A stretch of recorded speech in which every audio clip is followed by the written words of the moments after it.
أعوذ بالله من الشيطان الرجيم.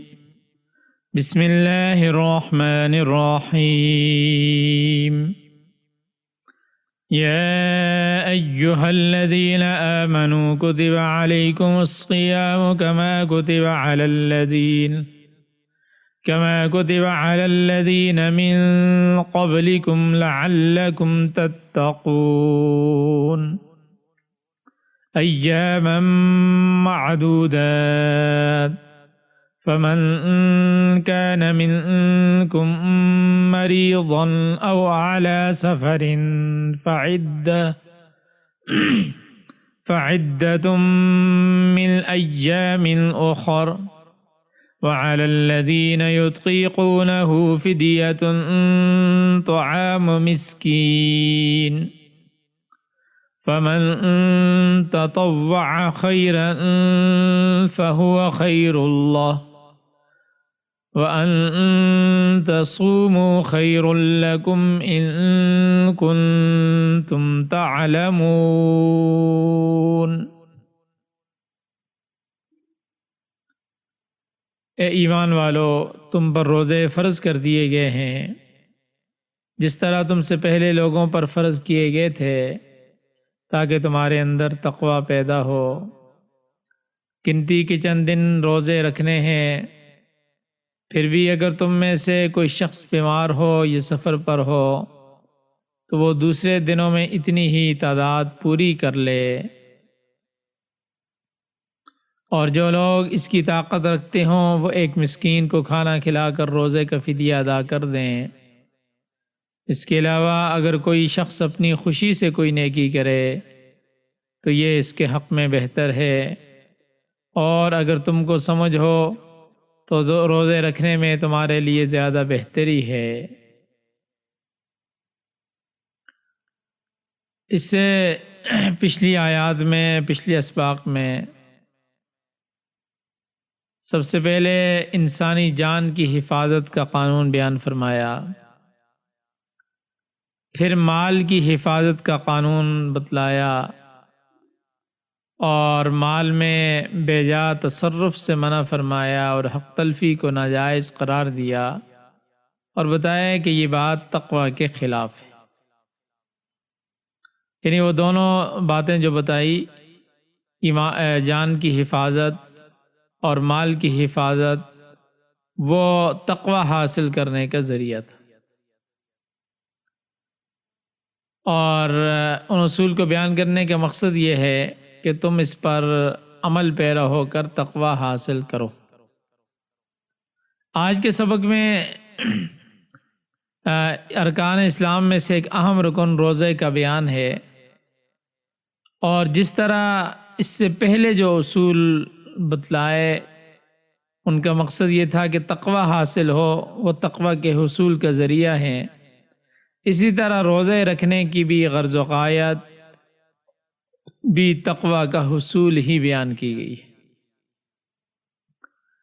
فرمایا کہ یا ایھا الذین آمنوا، اے ایمان والو، کتب علیکم الصیام، تم پر روزے فرض کیے گئے ہیں، کما کتب علی الذین من قبلکم، جیسا کہ تم سے پہلے لوگوں پر فرض کیے گئے۔ اور مقصد کیا ہے روزے فرض کرنے کا؟ مقصد یہ ہے کہ لعلکم تتقون، تاکہ تم پرہیزگاری اختیار کر لو، تاکہ تم تقوی اختیار کر لو۔ کوتبہ، یہاں پر فرمایا کوتبہ، یہ لفظ فرضیت کے لیے آتا ہے، فرض، یعنی یہ چیز تم پر فرض کی گئی ہے۔ اس سے پہلے قصاص کے متعلق آیا تھا، کتب علیکم القصاص، تم پر قصاص فرض کیا گیا ہے۔ پھر اس کے بعد اس سے پچھلے سبق میں آیا کتب علیکم اذا حضر احدکم الموت، وصیت کے بارے میں کہ اگر مال چھوڑا ہے تو تم پر وصیت کرنا لازم ہے، تم پر وصیت فرض کی گئی ہے۔ یہ پہلے اس کے بارے میں بات ہو چکی ہے۔ اور آج فرمایا کہ کتب علیکم الصیام، اور تم پر روزے فرض کیے گئے۔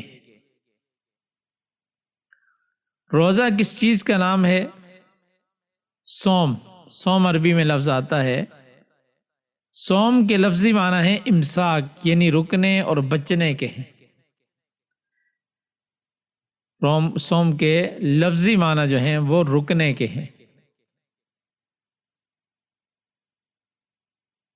اور شریعت کی اصطلاح میں کھانے پینے اور عورت سے مباشرت کرنے سے رکنے اور باز رہنے کا نام صوم ہے، روزہ ہے۔ شرط یہ ہے کہ وہ طلوع صبح صادق سے لے کر غروب آفتاب تک مسلسل رکا رہے اور نیت روزہ کی بھی ہو، یعنی نیت بھی ساتھ شرط ہے۔ اس لیے اگر غروب آفتاب سے 1 منٹ پہلے بھی کچھ کھا پی لیا تو روزہ نہیں ہوگا۔ اسی طرح اگر تمام چیزوں سے پرہیز تو پوری احتیاط کے ساتھ کی، لیکن نیت روزے کی نہیں تھی، نیت روزے کی نہیں تھی تو روزہ نہیں ہوگا، ثواب نہیں ملے گا۔ فرمایا کہ اے ایمان والو، یہ روزے تم پر ہی نہیں فرض کیے گئے بلکہ تم سے پہلے گزرنے والے لوگوں پر بھی اسی طرح فرض تھے۔ گویا کہ جس طرح کوئی بھی شریعت حضرت آدم علیہ السلام سے لے کر خاتم الانبیاء صلی اللہ علیہ وسلم تک نماز سے خالی نہیں رہی، اسی طرح روزے سے بھی خالی نہیں رہی۔ یہ اور بات ہے کہ ان روزوں کی مقدار، تعداد، اوقات، طریقہ کار مختلف امتوں کے لیے مختلف رہی۔ چنانچہ یہ بات مشہور ہے کہ حضرت آدم علیہ السلام ایام بیز یعنی ہر ماہ کی 13، 14، 15 تاریخ کا روزہ رکھتے تھے، اور یہ روزے امت محمدیہ کے لیے مستحب ہیں، حالانکہ یہ حضرت آدم علیہ السلام کے لیے فرض تھے۔ حضرت نوح علیہ السلام کی امت پر جو روزے تھے، سارا سال ان کو روزہ رکھنے کا حکم تھا۔ حضرت داؤد علیہ السلام 1 دن روزہ رکھتے تھے اور دوسرے دن افطار کرتے تھے۔ حضرت عیسیٰ علیہ السلام 2 دن روزہ رکھتے تھے اور تیسرے دن افطار کرتے تھے۔ اور اس امت یعنی امت محمدیہ، امت آخر الزمان صلی اللہ علیہ وسلم کے لیے اللہ تعالیٰ نے پورے سال میں 1 مہینے کے روزے فرض کیے، اور ان کے متعلق فرمایا ایام معدودات، یہ گنتی کے چند دن ہیں، یعنی 360 دن میں سے 29 یا 30 دن کے روزے فرض کیے گئے۔ اور پھر یہ روزہ ایک ایسی عبادت ہے کہ ہر عبادت میں ریاکاری کا امکان ہے، ریا کا، دکھلاوے کا۔ صرف روزہ ہی ایک ایسی عبادت ہے جس میں ریاکاری کے کوئی مسئلہ نہیں، یہ باطنی عبادت ہے، اور اس کا تعلق ایک طرف اللہ تعالیٰ کے ساتھ ہے اور دوسری طرف بندہ کے ساتھ ہے۔ اب دیکھیں نا، نماز، زکوٰۃ، حج وغیرہ یہ ایسی عبادات ہیں جنہیں دوسرے لوگ دیکھ سکتے ہیں، انہیں محسوس کر سکتے ہیں، مگر روزے کے ساتھ ایسا معاملہ پیش نہیں آ سکتا۔ اس کا تعلق صرف روزہ دار کی ذات سے ہوتا ہے، دوسرا شخص نہ دیکھ سکتا ہے، ظاہر سی بات ہے روزہ نظر تو آتا نہیں ہے، اور نہ محسوس کر سکتا ہے۔ مثلا اگر کوئی شخص عام لوگوں کے سامنے تو نہیں کھاتا پیتا، مگر وہ چھپ کر ایسا کر لیتا ہے، تو اس کا روزہ کہاں ہوگا؟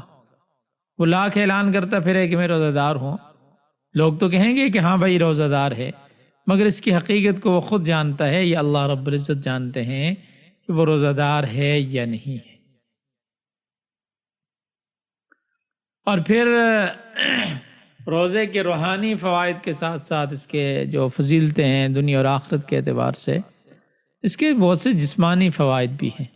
روزہ جو ہے جسمانی صحت کے لیے بھی ایک فائدہ مند چیز ہے۔ اسے فرمایا کہ سومو تصحو، روزہ رکھو تاکہ تمہیں صحت نصیب ہو۔ بہرحال اس پہ بات ہو سکتی ہے لیکن بات لمبی ہو جائے گی۔ تو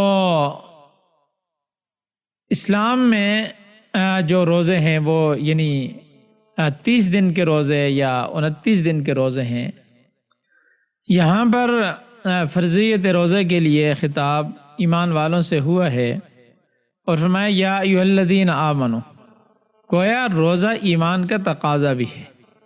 جو شخص ایماندار ہونے کے دعوے دار ہے اسے روزے کی فرضیت پر ایمان لانا ہوگا، ورنہ وہ اہل ایمان ہونے کا تقاضا پورا نہیں کرتا۔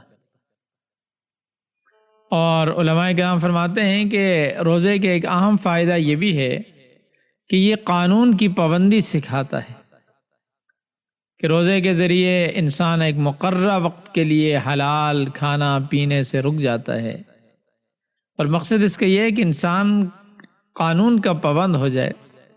جب وہ قانون کی پابندی کے ذریعے حلال چیزوں سے رک سکتا ہے تو وہ حرام چیزوں سے بھی رک جائے گا۔ اور پھر فرمایا کہ لعلکم تتقون، اس میں یہ اشارہ بھی پایا جاتا ہے کہ اللہ تعالیٰ کے مقرر کردہ روزوں میں تبدیلی نہ کرنا، بلکہ ہر سال ماہ رمضان المبارک کے روزے رکھنا، چاہے وہ گرمی میں آئیں یا سردی میں آئیں، بہار میں آئیں یا خزاں میں آئیں، اور ظاہر سی بات ہے یہ بدلتے رہتے ہیں۔ لعلکم تتقون، تاکہ تمہیں تقوی حاصل ہو جائے۔ اور متقی بننے کا مقصد یہ ہے کہ انسانی نفس اس کے تابع ہو جائے اور شریعت کے احکام پر عمل آسان ہو جائے۔ فرمایا ایام معدودات، یہ گنتی کے دن ہیں، یعنی پورے سال میں 29 یا 30 دن کے روزے ہیں، ان کو احکام الہی جانتے ہوئے خوشی خوشی سے پورا کرو اور اپنے اندر تقوی جیسی عظیم صفت پیدا کرو۔ اور پھر فرمایا کہ رمضان المبارک میں روزے رکھنے کا یہ حکم تندرست اور مقیم کے لیے ہے، جسے روزہ رکھنے میں غیر معمولی مشقت نہ برداشت کرنی پڑے۔ البتہ ایسے لوگوں کے لیے روزے مؤخر بھی کیے جا سکتے ہیں جو مقررہ ماہ میں روزے رکھنے کے قابل نہ ہوں، اور وہ کیا ہے؟ وہ فمن کان منکم مریضا، پس جو کوئی تم میں سے بیمار ہو، او علی سفر، یا مسافر ہو، فعدۃ من ایام اخر، تو یہ گنتی کے دوسرے دنوں میں پوری کر لے۔ یعنی کوئی ایسی بیماری ہو کہ روزہ رکھنے کی وجہ سے اسے ناقابل برداشت تکلیف ہو، یا بیماری بڑھنے کا خطرہ ہو، یا بالکل ہی اس کی وجہ سے کسی عضو کے تلف ہونے کا اور انسانی جان کے ضائع ہونے کا خطرہ ہو، اس طرح کی کوئی بیماری ہے، ناقابل برداشت ہے، تو روزہ نہیں رکھ سکتا وہ، اور اگر روزہ رکھنے کی کوشش کرے گا تو بیماری میں اضافہ بھی ہو سکتا ہے، تو ایسی صورت میں سے اجازت ہے کہ وہ روزہ نہ رکھے، بلکہ رمضان کے بعد چھوٹ جانے والے روزوں کے بدلے روزے رکھ لے۔ اسی طرح مسافر کو بھی روزہ مؤخر کرنے کی اجازت ہے۔ اب سفر چاہے آرام و سکون کا ہو یا مشقت طلب ہو، چاہے وہ ہوائی جہاز کا سفر ہو، ریل گاڑی کے سفر ہو، بس کا ہو، یا کسی جانور سواری یا پیدل سفر کر رہا ہو، اگر اس کا جی نہیں چاہتا تو اسے اجازت ہے کہ روزہ قضا کر لے۔ اس میں یہ ضروری نہیں کہ سفر مشقت والا ہو تو تبھی وہ اس کی قضا کرے گا، اور اگر سفر مشقت والا نہیں ہے، سفر آسانی والا ہے، ایسی ہے اور ہر سہولت موجود ہے، تب اسے اجازت نہیں ہے، نہیں تب بھی اسے اجازت ہے، وہ روزہ چھوڑ سکتا ہے، اس پر کوئی حرج نہیں، رمضان کے بعد روزے رکھ سکتا ہے، تاہم یہ گنتی پوری کرنی پڑے گی، اس سے بچ نہیں سکتا۔ گویا کہ آپ یہ سمجھیں یہ ایک قسم کا نصاب ہے جسے ہر حالت میں مکمل کرنا ہوگا۔ اور فرمایا کہ وَعَلَى الَّذِينَ يُطِيقُونَهُ فِدْيَةٌ طَعَامُ مسکین، اور جو لوگ اس کی طاقت نہیں رکھتے ان پر ایک مسکین کا کھانا فدیہ ہے۔ ایک ترجمہ تو اس کا میں نے یہ کیا نا کہ طاقت نہیں رکھتے، اور اس کا ایک دوسرا ترجمہ یہ بھی کیا جاتا ہے کہ وَعَلَى الَّذِينَ يُطِيقُونَهُ، جو اس کی طاقت رکھتے ہیں ان پر ایک مسکین کا کھانا فدیہ ہے۔ مفسرین فرماتے ہیں کہ یہ حکم روزوں کے، یعنی یہ جو دوسرا ترجمہ میں نے کیا ہے اس کے اعتبار سے یہ حکم روزوں کا حکم آنے کے بعد ابتدائی 1-2 سال کے لیے تھا، جبکہ لوگ اس مشقت سے بھی مانوس نہیں ہوئے تھے، عادی نہیں ہوئے تھے۔ اس زمانے میں اجازت تھی کہ جو کوئی مرضی ہے روزہ رکھنا چاہے روزہ رکھ لے، اور اگر وہ روزہ نہیں رکھنا چاہتا، اس کا دل نہیں چاہتا، تو وہ ایک روزے کے بدلے ایک مسکین کو دن رات کا کھانا کھلا دے، یعنی اجازت تھی، جس سے اس کا روزہ ادا ہو جاتا تھا۔ لیکن اس کے بعد جب اگلی آیت نازل ہوئی، جو انشاءاللہ کل کے سبق میں آئے گی، تو پھر مریض اور مسافر کے روزہ سوار روزہ رکھنے کے لیے سب کے لیے روزہ لازم قرار دے دیا، یعنی وہ جو اختیار تھا وہ ختم ہو گیا۔ اب یہ نہیں ہے کہ مرضی ہے چاہے تو روزہ رکھ لیں چاہے تو فدیہ دے دیں، نہیں، اگر آپ مریض ہیں یا مسافر ہیں تب تو آپ کو اجازت ہے کہ آپ روزے کو مؤخر کر سکتے ہیں، لیکن اس کے علاوہ روزہ ہر حال میں رکھنا پڑے گا۔ اور بعض حضرات نے یہ بھی فرمایا کہ یطیقونہ سے مراد یہ ہے کہ لا یطیقونہ، یہاں پر لا محذوف ہے، اور مراد یہ ہے کہ فدیہ ادا کرنے کی رعایت ان لوگوں کے لیے ہے لا یطیقونہ جو روزہ رکھنے کی طاقت نہیں رکھتے۔ اب وہ کون لوگ ہیں؟ مثلا وہ لوگ جو بہت بوڑھے ہو گئے ہیں، چاہے مرد ہے یا عورت ہے، اور وہ بغیر کھائے پیے نہیں رہ سکتے، بہت ضعیف ہو چکے ہیں، تو ایسے لوگوں کے لیے حکم ہے کہ اگر وہ مالدار ہیں تو روزے کے بدلے ایک مسکین کو کھانا کھلا دیں۔ اسی طرح ایسے بیمار لوگ جو لمبی بیماری میں مبتلا ہوں اور انہیں اب دوبارہ صحت کی کوئی امید نہیں ہے، ورنہ تو یہ ہے کہ رمضان میں آپ بیمار ہیں تو روزہ چھوڑ دیں اور رمضان کے بعد رکھنا پڑے گا، لیکن اگر بیماری ایسی ہے کہ صحت کی اب کوئی امید نہیں ہے تو ایسے لوگ بھی روزہ کے بدلے میں اس کا فدیہ ادا کر سکتے ہیں۔ البتہ لیکن اس میں یہ ہے کہ اگر بعد میں تندرست ہو جائیں تو انہیں روزہ رکھنا ہوگا، اس کے بغیر ان کی فرضیت ادا نہیں ہوگی۔ باقی رہی یہ بات کہ وہ جو فدیہ ادا کر دیا ہے اس کا کیا ہے، تو اس کو انہیں انشاءاللہ الادا ثواب ہوگا۔ اور اسی طرح حاملہ عورت جس کے پیٹ میں بچہ ہے اور دودھ پلانے والی عورت کو بھی یہ رعایت حاصل ہے، یہ سہولت ہے کہ وہ روزے کے بدلے میں فدیہ ادا کر دے۔ حدیث شریف میں آتا ہے کہ اس حالت میں روزہ نہ رکھے جبکہ پیٹ میں بچہ ہے، یہ دودھ پینے والے بچے کی زندگی خطرے میں ہے۔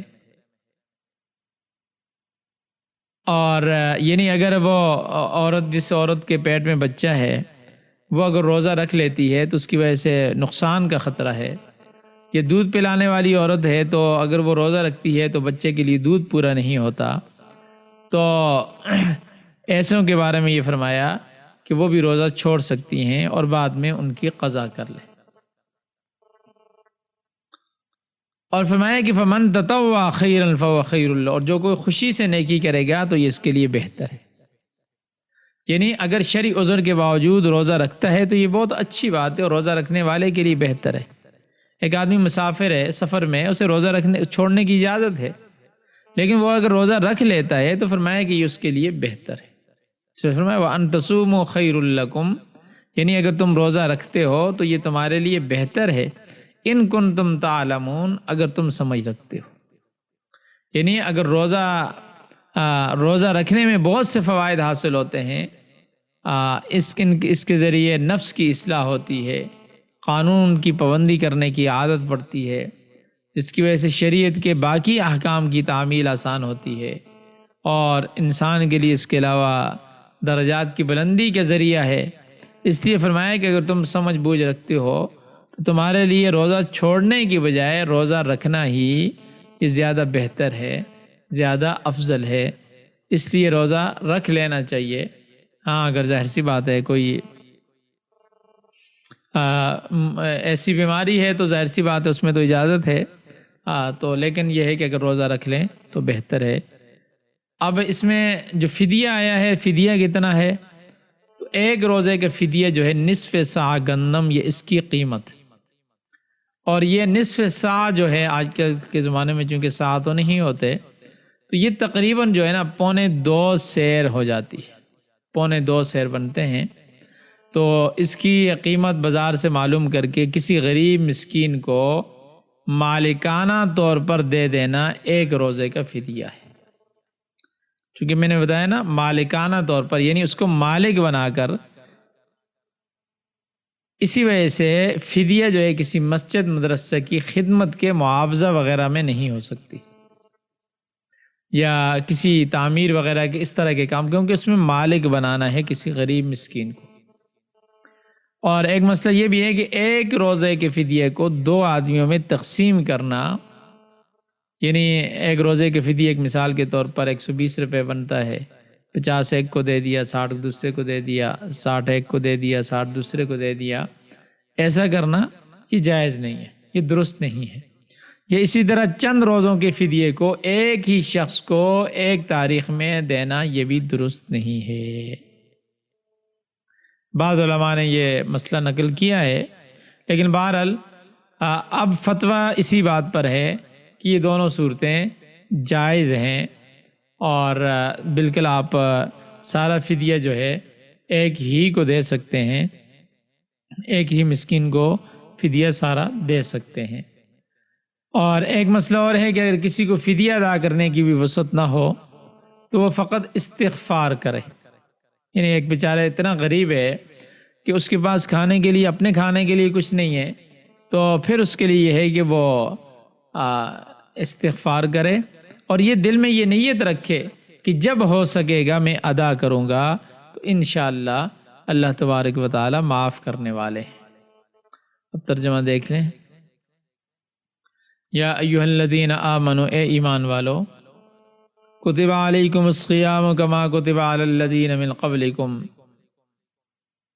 تم پر روزے فرض کیے گئے ہیں جیسے تم سے پہلے لوگوں پر فرض کیے گئے تھے، لعلکم تتقون، تاکہ تم پرہیزگار بن جاؤ، ایاما معدودات، گنتی کے چند دن ہیں، فمن کان منکم مریضا او علی سفر فعدۃ من ایام اخر، بس تم میں سے جو کوئی بیمار ہو، یہ سفر پر ہو، تو گنتی پوری کرے بعد کے دنوں میں۔ وعلی الذین یطیقونہ فدیۃ طعام مسکین، اور ان پر ہے جو طاقت رکھتے ہیں ایک نادار مسکین کو کھانا کھلانا۔ فمن تطوع خیرا فهو خیر اللہ، پس جو خوشی سے کوئی نیکی کرے وہ اس کے لیے بہتر ہے۔ وان تصوموا خیر لکم، اور اگر تم روزہ رکھو تو تمہارے لیے بہتر ہے، ان کنتم تعلمون، اگر تم جانتے ہو۔ صدق اللہ العظیم۔